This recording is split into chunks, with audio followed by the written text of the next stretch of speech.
Moikka ja tervetuloa uuden videon pariin.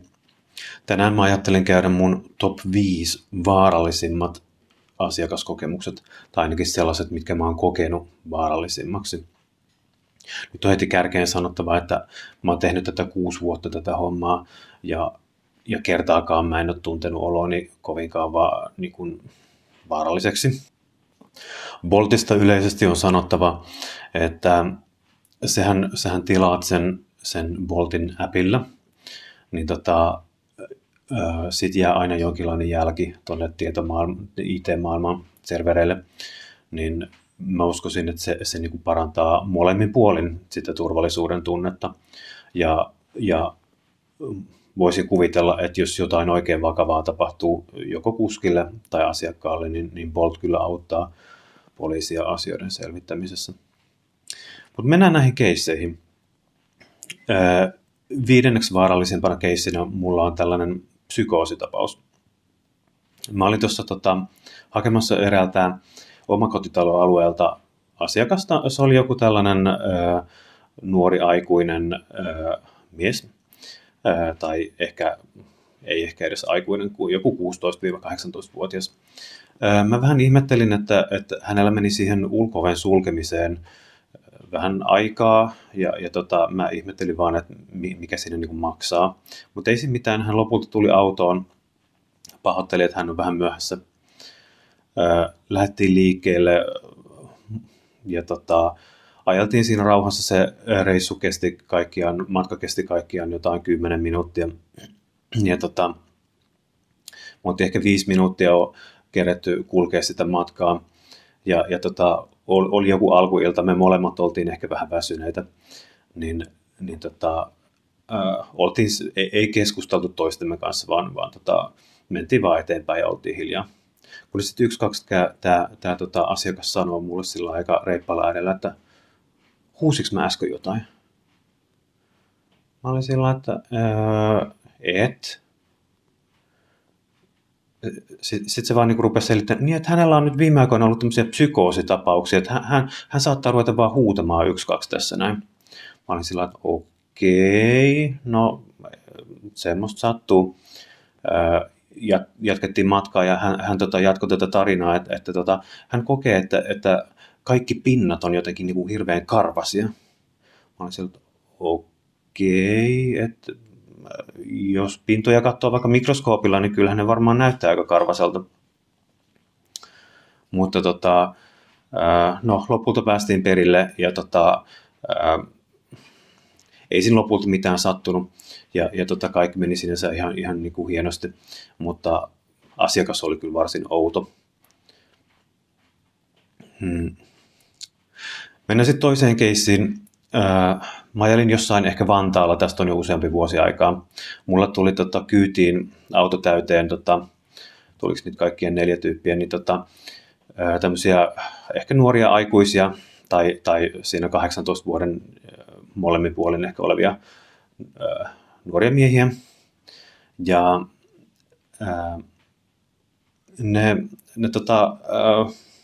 sen verran monta vuotta aikaa, että en niin kuin keissiä kunnolla muista, mutta me lähdettiin liikkeelle ja saavuttiin perille, ja tähän matkaan he olivat valinneet niin kuin maksutavaksi käteisen, eli tarkoitus oli maksaa se matka autossa käteisenä.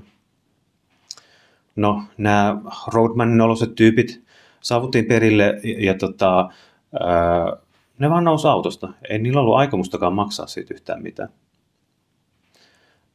Mä rupesin niin miettimään, että mun asiakkaat katoaa, eikä ne ole maksaneet, mitä mä teen. Ne on niin kuin, 4 jätkää mua vastaan, mä saan hyvin äkkiä turpaa, jos mä rupean tässä jotenkin pokkuroimaan. Ja sitten mietin, että pitääkö mun soittaa 112. Se matkan hinta oli joku 22 €, eli kannattaako mun 22 € takia ruveta niin kuin tästä hirveästi mitään showta pystyttämään. Ne jätkät vaan lähti kävelee jonnekin. Sitten mä taisin ajaa vähän niin kuin niiden perässä, siis en mitenkään kaahannut, vaan vähän niin kuin kävelyvauhtia meni niin, että minne te olette menossa, että tämä matka on edelleen maksamatta. No sitten yksi niistä jätkistä kääntyi takaisin ja tuli takaisin. Mä mietin, että mitähän tässä nyt tapahtuu. Mä avasin ikkunaa siitä Repsikan puolelta ja sitten se jätkä vähän sanoi, että soitit sä jo 112. Mä sanoin, että enkä ollut soittanut. Ja no sitten se antoi mulle käteisenä 20 € ja sanoi, että onko toi ok. Mä sanoin, että joo, tää on todellakin ok ja mä otin sen 20 ja lähdin menee.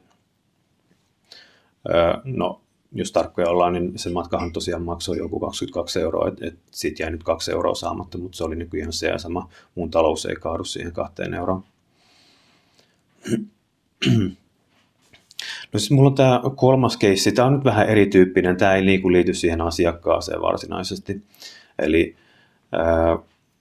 mä olin tuolla Helsingin keskusta-alueella liikkeellä, nappasin kyytiin jonkun nuoren aikuisen naisen tällä kertaa, ja sato vettä ihan jäätävästi, siis ihan kaatamalla. Ja sitä oli satanut jo jonkin aikaa. Ja oltiin liikkeellä ja kaksi, niin kun, mä en käsitä miten voi tapahtua, mutta mun pyyhkien sulka, niin kun, se jotenkin niin kun irtosi siitä tukivarresta. Ja multa loppui, niin kun, siis se vaan katosi jonnekin, siis irtos. Ja mä mietin, että mun on otettava pakko nämä pyyhkiät pois päältä, tai muuten mä niin naarmutan mun tuulilasin ihan rikki, että se pelkkä metallitikku sit hankailee edestakaisin sitä tuulilasia. Niin otin noi pyyhkiät pois päältä edelleen kaatamalla satovettä. Ja välillä mä olin varsin paniikissa siinä, että mitä mä teen, pitääkö mun keskeyttää tämä matka kokonaan vai vienkö mä perille tämän asiakkaan ja sitten keskeytän tämän homman vai mitä mä oikein tästä teen. Välillä mä katsoin taustapeilistä, niin kuin, että onko tämä mun asiakas huomannut tämän mun paniikin, että mitä ihmettä mä tästä nyt teen. Ja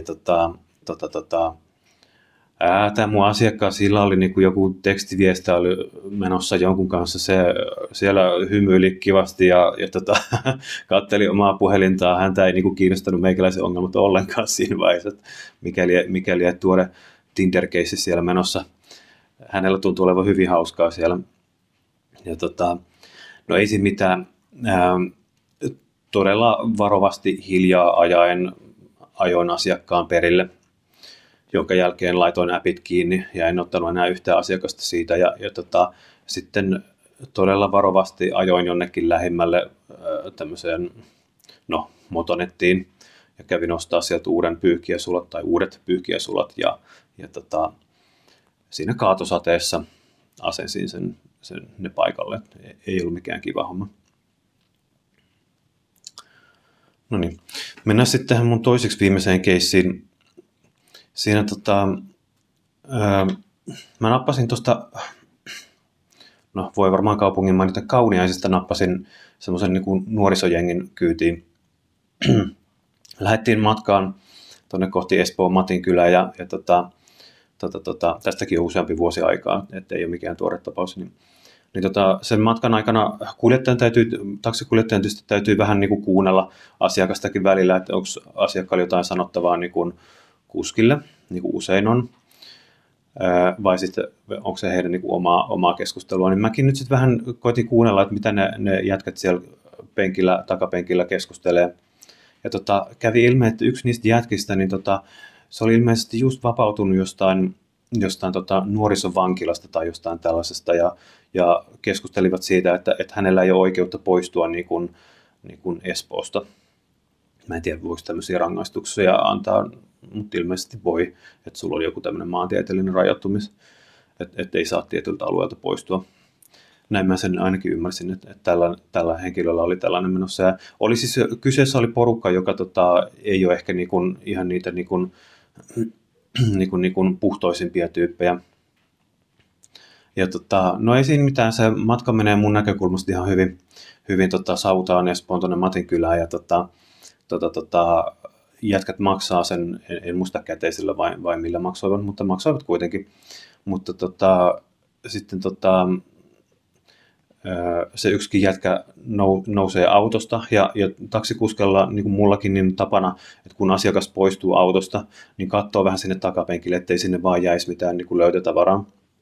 Nyt mäkin katoin, sinne ei jäänyt mitään löytötavaraa, mutta mä huomasin, että sillä jätkällä, joka viimeisenä nousi siitä, niin hänellä oli tuossa vyötäröllä joku tällainen niin kuin, semmoinen niin kuin taistelupuukko, ihan niin kuin pilkisti sieltä metallit hyvin, että mietinpä vaan, että mihin tarkoitukseen tämä oli, ja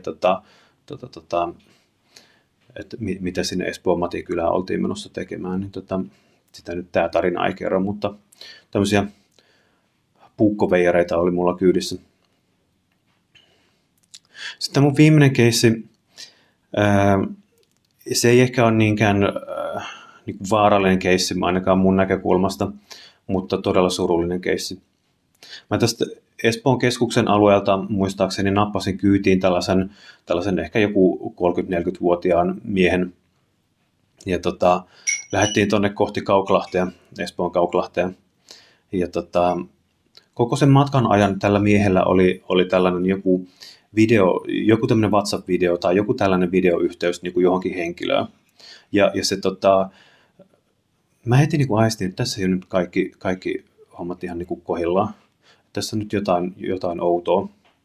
Ja se vähän niin kuin koko ajan tämä mun asiakas niin raportoi eteenpäin hänen niin kuin maantieteellistä sijaintiaan, missä nyt tällä hetkellä mennään ja mitä täällä tapahtuu.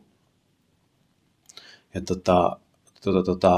no saavuttiin, tämä mun asiakas halusi jotenkin jonkun tietyn, siinä Kauklahden juna-aseman lähellä on semmoinen silta, niin hän halusi ehdottomasti sen sillan lähelle johonkin. No ei siinä, viedään asiakas sinne, mihin hän haluaa mennä. Ja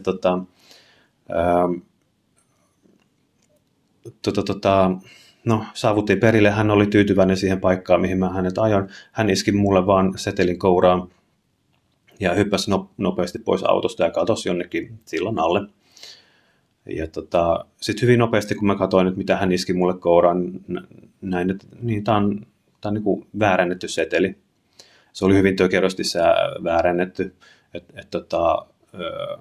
sitä ei, niin kuin, ei tarvinnut edes kovin kummoisesti tarkkaan katsoa sitä, että sen näki heti, että se oli vaan niin kuin tavalliselle tulostuspaperille printattu vaan semmoinen 20 € seteli. Mä muuten toimitin sen jälkikäteen poliisille.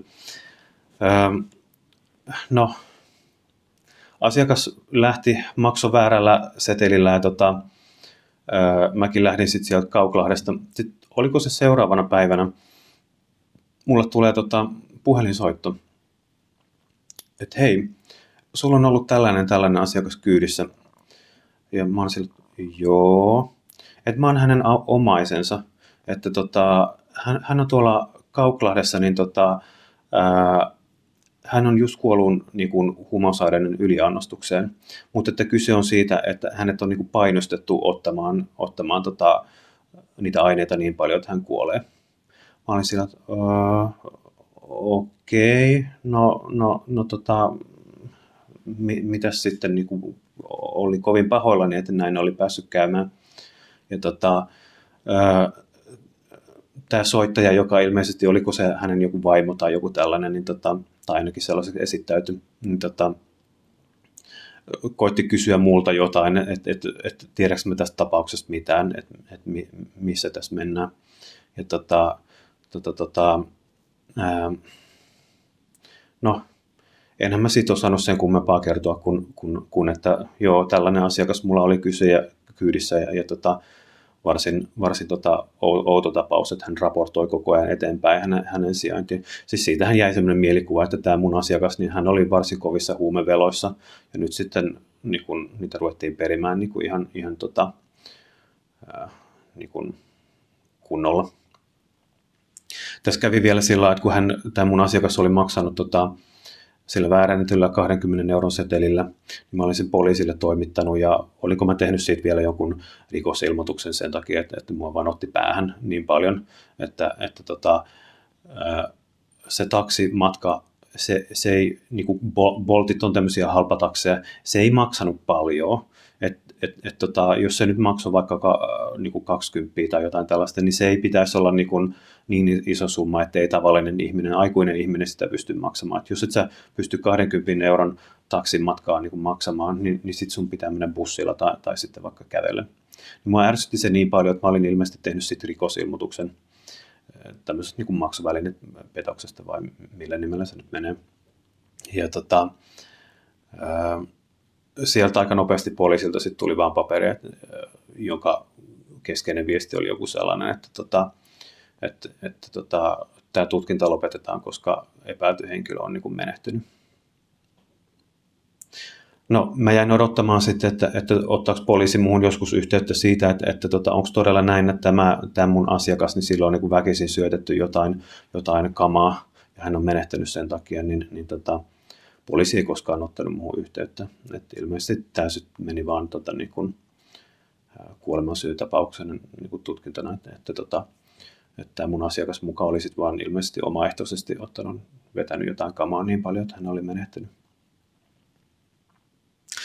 Kaikkien surullinen tapaus.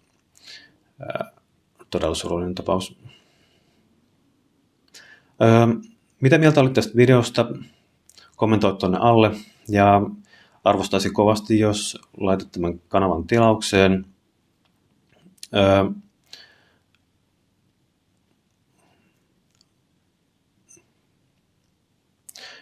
Me nähdään seuraavalla videolla. Moi!